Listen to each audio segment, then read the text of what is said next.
Pemirsa, hati-hati tertipu arisan online. Di Bojonegoro, Jawa Timur, puluhan warga yang diduga menjadi korban penipuan arisan bodong diperiksa polisi. Sementara seorang warga di Medan, Sumatera Utara juga menjadi korban arisan online hingga ratusan juta rupiah.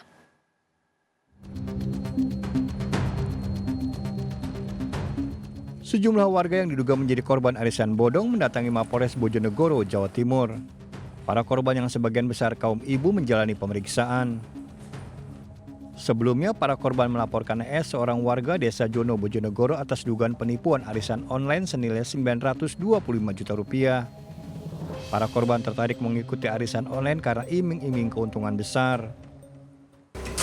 Untuk perkembangan kasus arisan yang diduga bodong itu sementara masih dilakukan permintaan keterangan kepada para saksi. Sementara ini kan korban pengakuan kan sementara di kurang lebih 20 orang. Yang sementara kita sudah ambil keterangan baru 5 orang. Seorang warga di Medan, Sumatera Utara diduga menjadi korban arisan online hingga Rp100 juta. Meski polisi sejak 3 tahun lalu telah menetapkan NS sebagai tersangka, namun kasus ini diduga jalan di tempat. Terduga korban arisan online justru dilaporkan balik oleh suami terduga pelaku arisan online dengan kasus pencemaran nama baik. Maret kemarin kami mendapatkan informasi dari klien kami terkait status dari terlapor ini menjadi tersangka. Nah, akan tetapi kami sedikit bingung ya. Kenapa kami bilang bingung? Karena di sini klien kami dilaporkan oleh suami dari tersangka NS ini atas dugaan tindak pidana pencemaran nama baik. Peristiwa berawal saat Intan AC mengikuti 2 nomor arisan online dengan nominal 20 dan Rp100 juta. Namun Intan diduga tertipu di kloter kedua yakni Rp100 juta. Pihak pengelola arisan online menyatakan Intan yang saat ini berada di urutan ke-15 terlambat menyetorkan uang Rp6 juta setiap bulannya. Sementara arisan online dengan nilai Rp20 juta telah diterimanya secara utuh. Tidak ada hasil yang maksimal tanpa kerja keras. Dari Medan dan Bojonegoro melaporkan. Warga Kabupaten Musirawas Utara, Sumatera Selatan histeris melihat jembatan beton putus usai diterjang luapan air sungai. Akibatnya 2 desa yang terdampak kini terisolasi. Inilah rekaman video amatir milik warga, detik-detik jembatan permanen yang berada di Desa Sukamenang, Kabupaten Muratara, Sumatera Selatan hancur, putus usai terjang luapan air Sungai Rupit. Jembatan permanen tak kuat menahan bertonton sampah bambu dan kayu yang datang akibat disapu air sungai yang meluap. Ditambah arus yang deras membuat jembatan permanen putus. Saat jembatan putus, warga histeris melihat jembatan itu hancur diterjang air Sungai Rupit yang meluap. Akibatnya 2 desa, Desa Rantau Telang dan Desa Tanjung Agung terisolir. Hingga warga terpaksa beraktivitas dengan menggunakan akses sungai.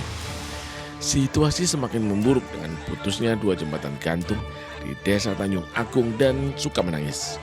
Akibat luapan air Sungai Rupit, 8 desa di sepanjang aliran sungai terendam banjir.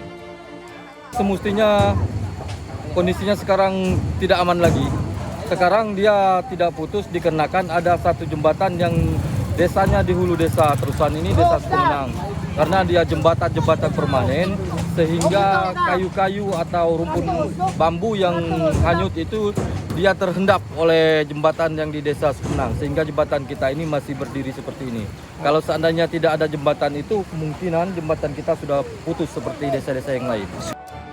Warga berharap dibangun jembatan beton kembali dengan posisi yang lebih tinggi agar saat sungai meluap kejadian serupa tak akan terulang.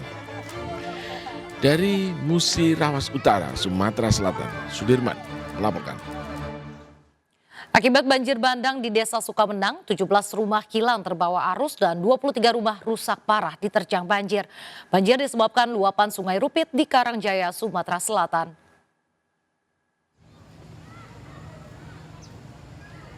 Beginilah kondisi permukiman warga di Desa Sukamenang, Kabupaten Musirawas, Sumatera Selatan pasca diterjang banjir bandang. Sedikitnya ada 17 rumah yang hilang diterjang banjir bandang dan 23 rumah mengalami rusak parah milik warga Desa Sukarami, Kecamatan Karangjaya. Warga pasca banjir sibuk membersihkan puing-puing bangunan rumah yang berserakan akibat disapu banjir. Akses jalan di desa Sukamenang tertutup. Luapan sungai Rupit berimbas kepada 8 desa di sepanjang aliran sungai. Arifata, Kadis Desa Sukamenang, mengatakan akibat banjir kerugian ditaksir miliaran rupiah. Banjir selain menghanyutkan rumah warga, juga menghanyutkan ternak milik warga. Untuk data sementara kami sudah menghitung 17 yang rumah hilang. Yang hilang dari tempatnya kan, seperti yang kita lihat di seputaran, rumah itu bawa arus, kemudian yang rusak berat dan rusak ringan masih di... Warga terpaksa menumpang di rumah sanak keluarga sampai bisa kembali membangun rumah tempat tinggal mereka. Warga berharap pihak terkait segera turun tangan. Selain kerugian material akibat banjir, korban 2 orang dikabarkan meninggal dunia. Dari Musirawas Utara, Sumatera Selatan, Sudirman melaporkan. Sementara itu selain merendam puluhan rumah, banjir juga memutus jalan menuju 3 kecamatan di Aceh Singkil. Luapan air 2 sungai akibat hujan deras juga merendam puluhan rumah di Sika, Nusa Tenggara Timur.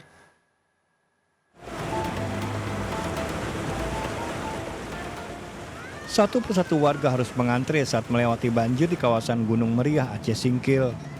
Derasnya luapan sungai Cinendang membuat pengendara motor harus berhati-hati. Banjir juga membuat ratusan pemukiman terendam lebih dari setengah meter dan memutus jalan ke 3 kecamatan. Sejumlah pengendara motor menerjang banjir yang terjadi di kawasan WGT Sika, Nusa Tenggara Timur. Sebuah mobil harus berhenti diduga akibat ruas jalan di kawasan tersebut terkepung banjir. Hujan deras yang turun juga membuat puluhan rumah terdampak banjir.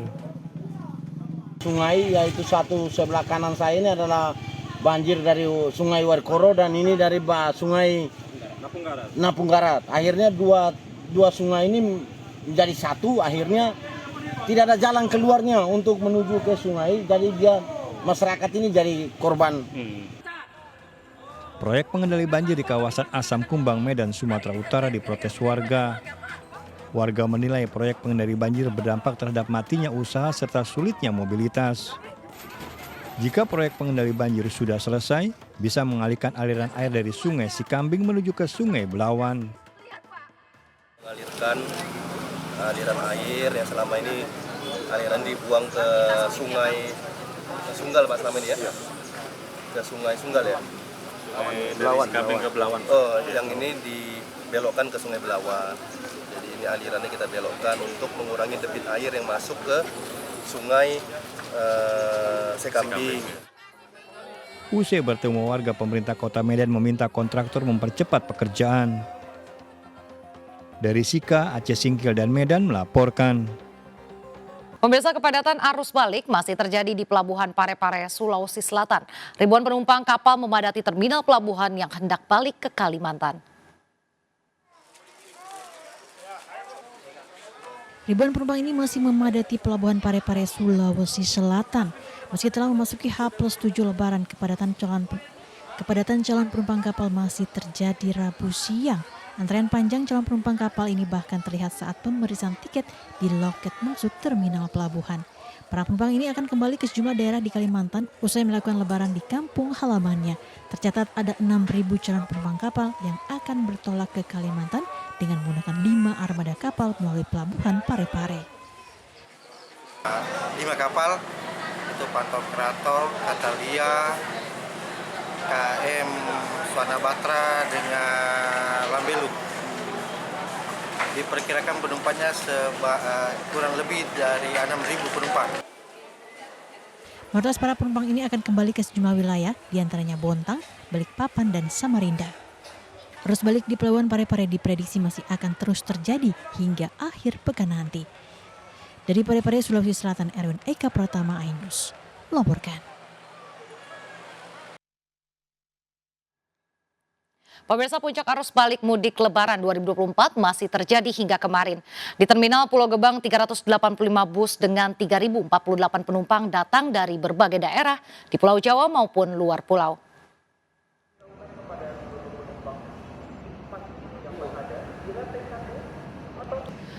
Hingga Rabu sore tercatat 385 bus dengan 3.048 penumpang yang didatangkan ke Terminal Pulau Gebang, Jakarta Timur. Diperkirakan hingga kemarin, puncak arus balik mudik Lebaran tahun 2024 masih terjadi di Terminal Pulau Gebang. Ratusan bus datang dari berbagai daerah didominasi dari Jawa Tengah, Jawa Timur, dan Lampung. Sementara itu, Terminal Pulau Gebang masih menyediakan layanan posko kesehatan, posko pengaduan pungli, hingga penyewaan kamar untuk menginap dengan tarif Rp20.000 bagi penumpang yang mengalami keterlambatan keberangkatan bus.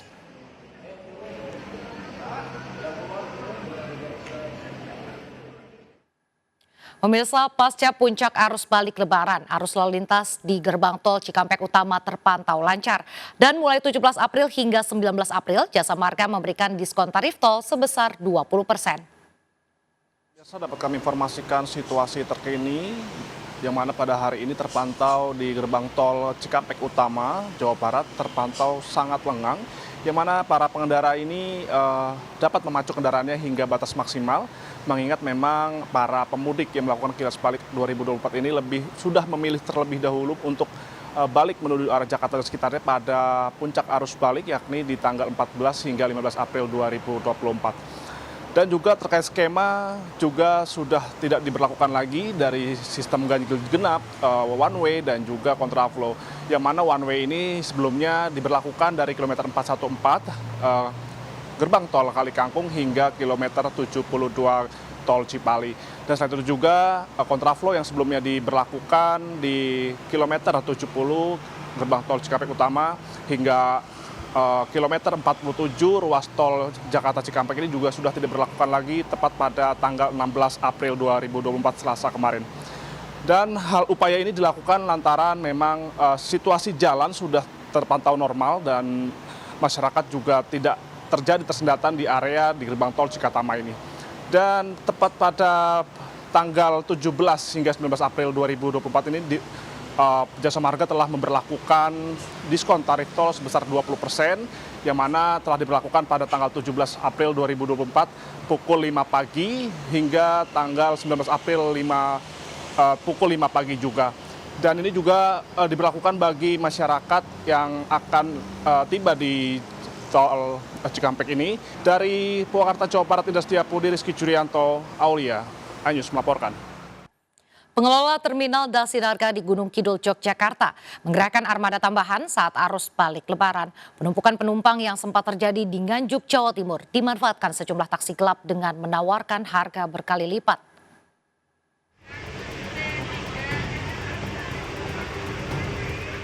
Penumpukan penumpang sempat terjadi di Terminal Dasinarga Wonosari, Gunung Kidul, Yogyakarta. Pihak pengelola Terminal Dasinarga Gunung Kidul mengerahkan armada tambahan. Pemberangkatan didominasi sejumlah kota besar terutama kawasan Jabodetabek. Selama arus Lebaran, Terminal Dasinarga Gunung Kidul sudah memberangkatkan 14.000 penumpang. Ratusan warga yang akan kembali ke kota asalnya menggunakan angkutan umum terlantar di Jalan Kertosono, Nganjuk, Jawa Timur. Meski sudah menunggu hingga berjam-jam namun tidak ada bus yang melintas. Kondisi ini dimanfaatkan oleh para sopir dan calo travel gelap untuk menaikkan tarif berkali lipat. Terus rencananya nanti gimana Bu kalau nggak ada bis jalan? Ya. Rencananya kalau nggak dapat bis? Ini nanti kata Mbak tadi ada angkutan itu loh, mobil swasta. Iya. Mobil rentalan. Iya, rentalan. Petugas gabungan melakukan penyegelan terhadap pool bus yang diduga liar di kawasan sepanjang Jalan Sisingamangaraja, Kota Medan, Sumatera Utara. Selain tidak memiliki izin, pool bus liar ini kerap menyebabkan kemacetan saat menaikkan dan menurunkan penumpang di pinggir jalan. Dalam penertiban loket liar panjang dari Jaya sampai ke MA. Sanksinya proses.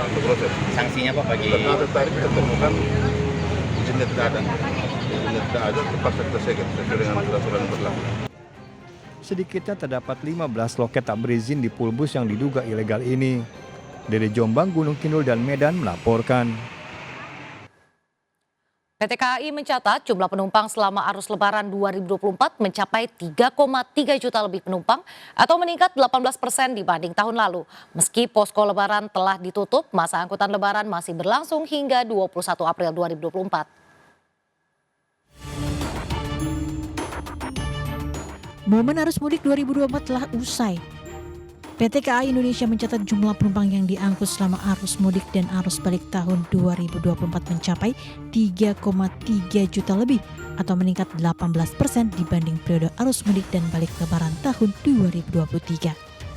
Sementara jumlah armada kereta yang dioperasikan sebanyak 6.826 KA atau meningkat 33% dibanding tahun sebelumnya. Vice President Public Relations KAI Joni Martinus mengatakan puncak kepadatan penumpang yang diangkut kereta api selama arus mudik dan arus balik lebaran tahun ini terjadi pada 6 April 2024 sebanyak 209.000 lebih penumpang dan 14 April 2024 sebanyak 261.000 lebih penumpang. Rute Jakarta-Surabaya, Jakarta-Malang, dan Jakarta-Semarang menjadi rute favorit pengguna selama masa angkutan mudik berlangsung.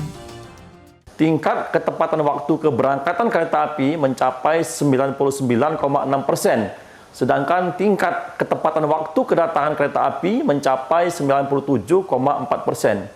Adapun puncak arus mudik terjadi pada hari Sabtu 6 April dan puncak arus balik terjadi pada hari Minggu di tanggal 14 April. Pihak KAI memastikan posko angkutan lebaran tahun 2024 yang berlangsung dari tanggal 5 April hingga 16 April kini telah ditutup.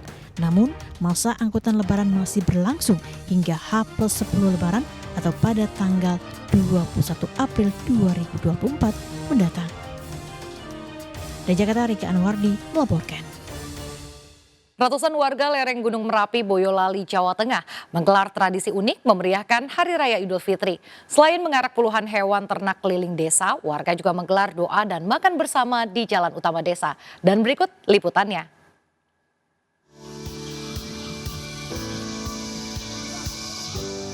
Sapi-sapi ini bukan hendak untuk disembelih. Ya, tradisi unik memeriahkan lebaran ini dilakukan warga lereng Gunung Merapi, Boyolali, Jawa Tengah dengan mengarak puluhan hewan ternak keliling desa. Bahkan warga juga memasang kalung ketupat pada hewan ternak. Uniknya lagi, ratusan warga desa Seruni, Kecamatan Musuk ini selain membawa ternak, warga juga menggelar doa dan makan ketupat bersama di jalan utama desa. Tradisi arak-arakan ini diawali dengan gunungan hasil bumi dan berbagai kesenian. Tradisi lebaran sapi ini rutin dilakukan setiap tahun sepekan setelah Hari Raya Idul Fitri. Acara tradisi kupatan setiap setahun sekali. Maknanya apa sih, Pak? Maknanya ya istilahnya kalau orang Jawa sini dipercaya membawa berkah, sapi cepat bunting, cepat beranak, memeriahkan lebaran ya untuk mengisi bulan Syawal. Dan tujuannya yaitu untuk meningkatkan persatuan dan kesatuan khususnya warga masyarakat RW 4 ini karena 99% masyarakat di sini adalah masyarakat petani ternak. Selain sebagai wujud syukur kepada Tuhan Yang Maha Esa atas rezeki yang diberikan melalui hewan ternak, tradisi ini juga dijadikan sebagai wadah mempererat silaturahmi. Dari Boyolali, Jawa Tengah, Tata Rahmanta, iNews melaporkan. Pemirsa, tim gabungan TNI, Polri, PLN, dan Satpol PP mengamankan ratusan balon udara tradisional pada perayaan Lebaran Ketupat di Trenggalek, Jawa Timur. Razia balon dilakukan untuk mencegah terjadinya kebakaran, gangguan pasokan listrik, hingga lalu lintas penerbangan.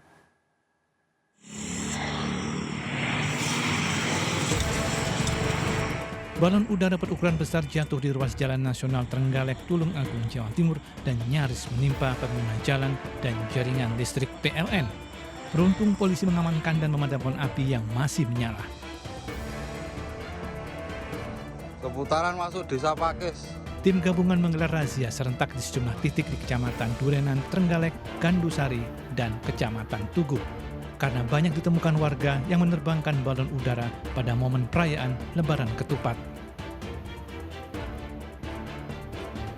Dalam razia, polisi mengamankan 145 balon siap terbang. Balon plastik berbahan bakar tersebut memiliki ukuran mulai 1 meter hingga di atas 20 meter. Pertama, bahayanya yaitu karena di Kediri sudah dibuka penerbangan, tentunya akan mengganggu penerbangan yang ada di wilayah Kediri. Yang kedua, balon udara bisa nanti mendaratnya ke rumah-rumah warga sehingga bisa berpotensi menimbulkan kebakaran. Yang ketiga, mungkin nyangkut ke kabel-kabel atau tiang listrik sehingga bisa menimbulkan permasalahan masalah pemadaman listrik.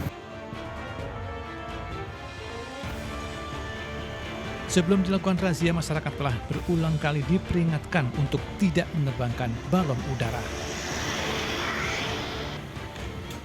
Dari Trenggalek, Jawa Timur, Anang Agus Faisal melaporkan. Pemirsa, Komisi Pemberantasan Korupsi menetapkan Bupati Sidoarjo Ahmad Mudlor Ali sebagai tersangka. Ahmad Mudlor ditetapkan tersangka atas dugaan korupsi pemotongan dana insentif pegawai Badan Pelayanan Pajak Daerah atau BPPD Kabupaten Sidoarjo, Jawa Timur.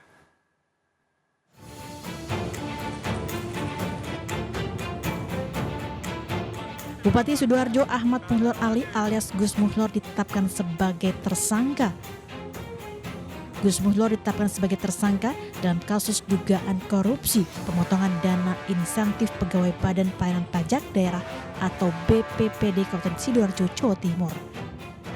Penetapan tersangka ini dilakukan usai KPK menganalisa keterangan para saksi dan tersangka termasuk alat bukti lainnya.